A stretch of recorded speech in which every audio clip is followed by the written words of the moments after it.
اسلامی 11 تاریخ جو کہ عموماً بر صغیر بلکہ اہل سنت میں عالمی سطح پر سرکار غوث پاک رضی اللہ تعالی عنہ کی طرف منسوب ہے۔ سرکار غوث پاک کی نسبت سے اس تاریخ کو فاتحہ خوانی، صدقہ و خیرات کرنے کا بزرگوں کا معمول رہا ہے۔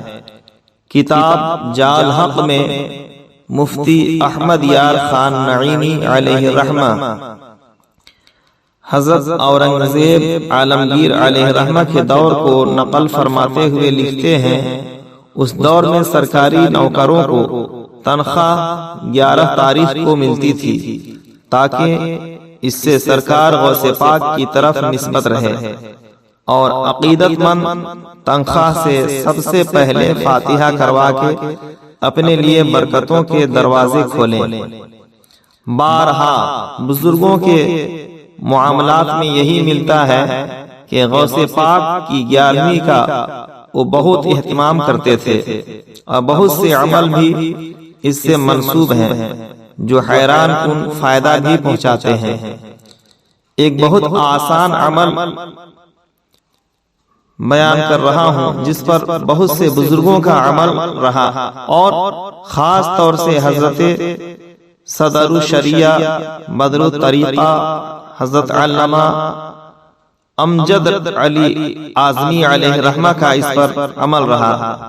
آپ فرماتے ہیں کہ مدرسے کی امداد کے لیے پیسوں کی کمی تھی، میں نے یہ عمل کیا تو ہر مہینے ٹوکری بھر کر پیسوں کا انتظام ہونے لگا۔ عمل یہ ہے کہ ہر مہینے کی 11 تاریخ کو 11 روپے سرکار غوث پاک کے نام پر صدقہ کر دیا کریں، انشاءاللہ برکت والی روزی روزگار ملے گا، غیب سے مدد ہوگی۔ نوٹ: نمازوں کی پابندی یقین کامل شرط ہے۔ سبھی حضرات 11ویں شریف کی نیاز کا گھروں میں اہتمام کریں۔ سرکار غوث اعظم رضی اللہ تعالی عنہ کے صدقے و طفیل تمام امت مسلمہ کے لیے دعا کریں کہ اللہ تعالی تمام مسلمانوں کی جان، مال، عزت، آبرو، ایمان کی حفاظت فرمائے، اور دشمنان اسلام پر اپنا غضب نازل فرمائے۔ آمین ثم آمین یا رب العالمین۔ چاند کی ہر 11 تاریخ کو اپنے اپنے گھروں میں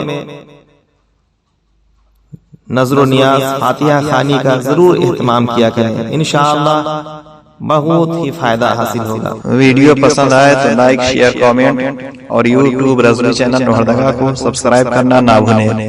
دعاؤں کا طالب محمد اشرف اللہ رضوی لوہردگاوی۔